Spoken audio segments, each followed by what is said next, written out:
sueldo vaya destinado, ¿no? Al sector de educación de nuestro país. Estaría muy, pero muy bueno.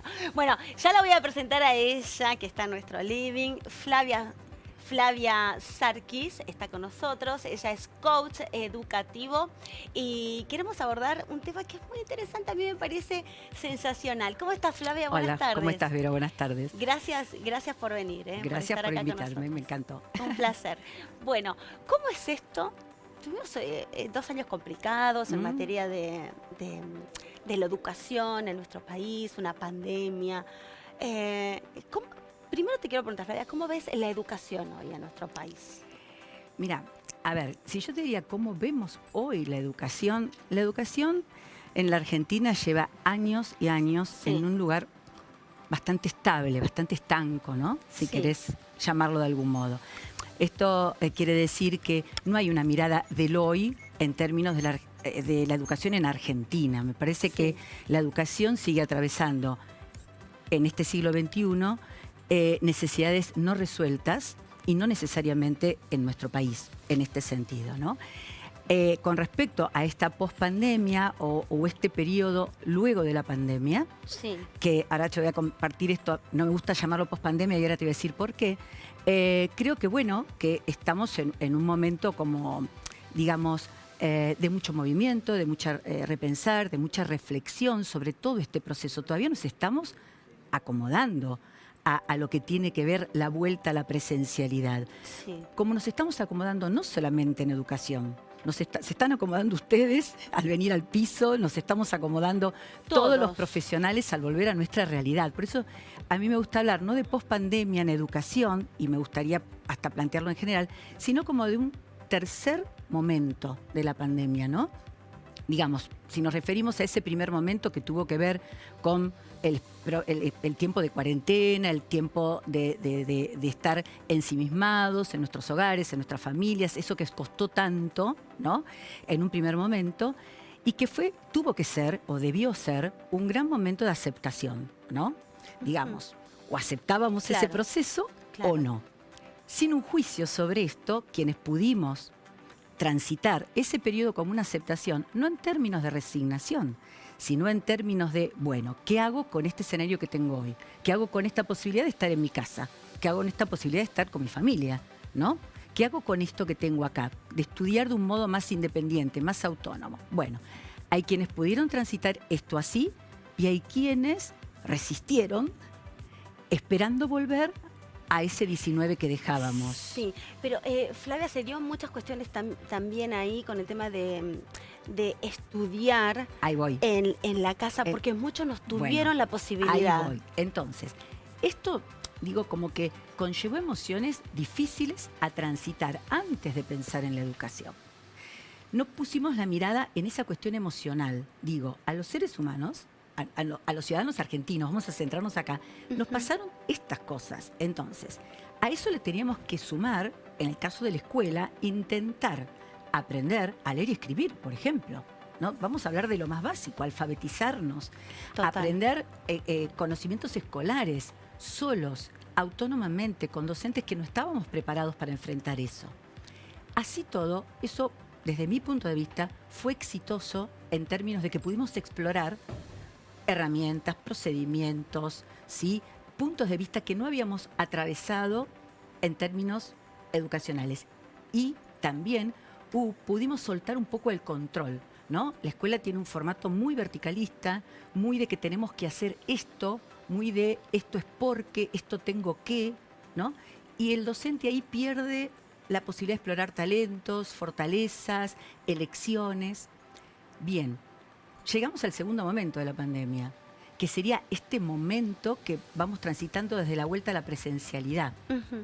Bien, ¿por qué traje el primer momento? Porque quienes llegaron al segundo momento llegaron o con la posibilidad que encontraron de descubrir una realidad nueva y de generar, no sé, un nene que aprendió a trabajar solo sin su mamá, o niños que no pudieron transitar esto, o como vos bien decías, porque no tuvieron siquiera el acceso, porque claramente...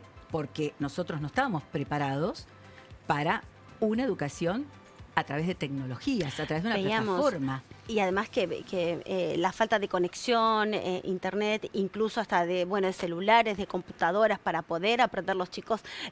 Veíamos en diferentes provincias chicos que hacían malabares para poder tener conexión con un celular. Se subían quizás a una montañita lo más alto posible como para poder acceder a una trabajo enorme de educadores caminando, transitando, yendo de casa en casa, compartiendo actividades. Un trabajo muy silencioso de todos los educadores para acompañar estas infancias o estas adolescencias. Sí. Ahora, volvimos a la escuela. Y en esa escuela no fue, esa presencialidad trajo otras complicaciones que tienen que ver precisamente con reencontrarnos. Reencontrarme con la escuela. Yo estaba acostumbrado a hacer la tarea en pijama, en pantuflas, ¿se entiende? Claro. A tomar la leche mientras estoy haciendo la tarea. Los docentes tuvimos que volver al aula a tener que ordenar el espacio físico. Y con algo nuevo que fue la utilización de los barbijos para los chicos. Bueno. ¿Fue traumático eso para los chicos? Vos sabés que, mirá qué interesante esta pregunta.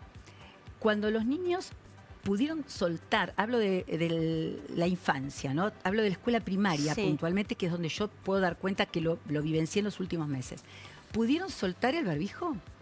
Muchos de ellos lo eligieron. ¿Pero por qué lo eligieron? No por una cuestión de temor, porque sino que encontraron ahí la posibilidad de tapar vergüenzas. Esos niños, muy vergonzosos, o con algún tipo, digamos, wow, qué fuerte lo que marcas, mis dientitos están Flavia. torcidos, mi sonrisa no es linda, estas cosas que tienen los niños, las niñas, encontraron ahí como una protección. Una protección. Y tuvimos que trabajar en las escuelas. Yo trabajo como asesora en diferentes escuelas y hoy circunstancialmente estoy en una vicedirección ahí acotadita. Y tuvimos que trabajar mucho con esos niños para poder sacar el barbijo. Entonces, vos fijate, un nene que se encontró en una escuela primaria sentadito en un banco y dijo, ¿y cuándo dejé de jugar? Un adolescente en la escuela secundaria, 12, 11 profesores, ¿cuándo dejé de correr por el patio? Porque hubo 2 años en sus vidas. Entonces, todo este segundo tramo que estamos atravesando, que estamos cerrando, es reencuentro de hábitos, reencuentro de yo estudiante, yo aprendiz, reencuentro de yo docente. Reencontrarme yo con mi profesión como la dejé. Sí. Y Flavia, esto me lleva a preguntarte lo siguiente. ¿Cuánta concentración cómo puedo formular la pregunta? Si esto fue contraproducente para los chicos en cuanto a la concentración al momento de estudiar otra vez sentados en un aula. Bueno, es una pregunta que abre 2 análisis. Por un lado, sí, probablemente ese hábito se perdió, como te lo estaba diciendo, entonces necesito como acomodarme a lo escolar.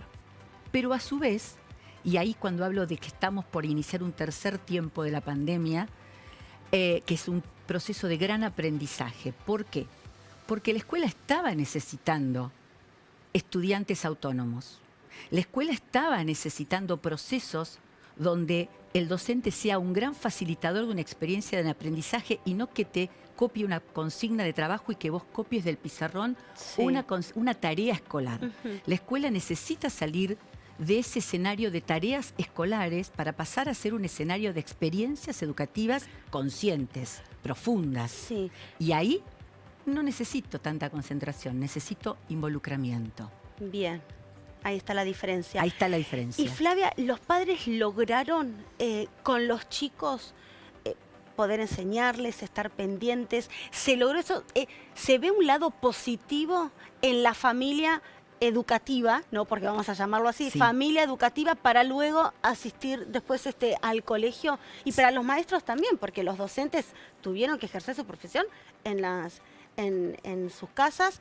Los padres ejercieron como profesores. Y sus docentes, que esto nunca lo decimos, pero los docentes tenían a sus hijos conectados en otra pantalla, estudiantes, alumnos, ¿no? Sus niños también. O sea que fue muy duro para los docentes ser mamá y maestro, profesor a la vez. Y sí, yo creo que, digamos, hubo comunidad educativa. Esta es otra gran oportunidad. Si vos me preguntas a mí, estas oportunidades para la escuela, para la educación, son enormes. Yo no veo esto como una crisis en la educación, sino una gran oportunidad que hay que nutrirla, sostenerla y verla desde ese lugar. En principio, el desarrollo de la comunidad educativa. Papá, mamá, abuelo, hermano mayor, el asenio, el directivo de la escuela, acompañando ese proceso y atendiendo necesidades. Por otro lado, la autonomía de esos niños o de esos adolescentes. ¿Sí? Eso también fue muy importante.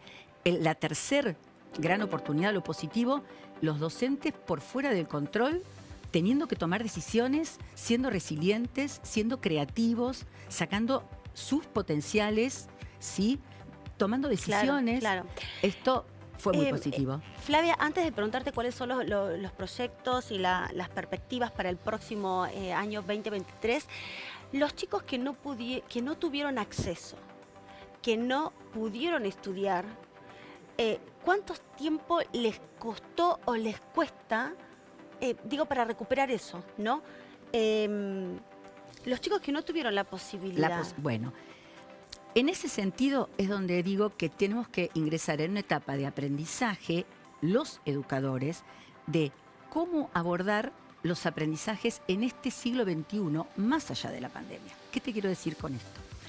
Nosotros, el que no está en el mundo de la educación, entiende al aprendizaje como una acumulación de saberes. ¿Ok? Y hoy en realidad no hablamos de una acumulación de saberes, sino de una acumulación de experiencias. Entonces, las experiencias las recupero ya, en la inmediatez. Hay claramente contenidos escolares estructurales y básicos que tienen que ver con la alfabetización, por ejemplo. Sí. Pero hoy, en las primeras infancias, en el jardín de infantes los chicos están alfabetizados. Se alfabetizan con el celular, tienen 2 años y manejan los aparatitos como no lo manejamos nosotros y empiezan a escribir letras y empiezan a reconocer números. Entonces, tal vez se insistió mucho en esto de la pérdida del contenido escolar desde una mirada que ya no está en la educación actual de la acumulación de saberes. Necesitamos generar rápidamente contextos, entornos de bienestar para aprender, desarrollo de confianza en nuestros estudiantes, experiencias positivas de aprendizaje, como, ¿a qué me refiero con esto?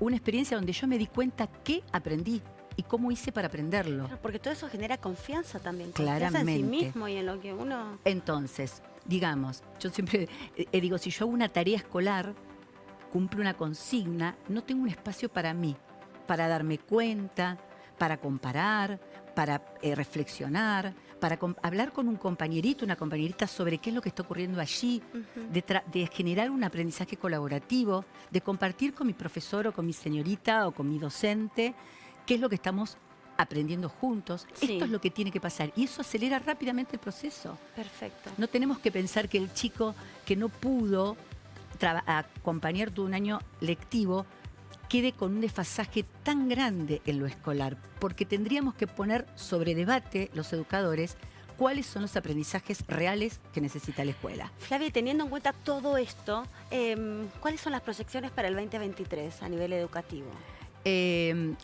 Ayer justamente participé de una jornada de educación en la provincia de Buenos Aires, en el conurbano, en Florencio Varela, el municipio de Florencio Varela.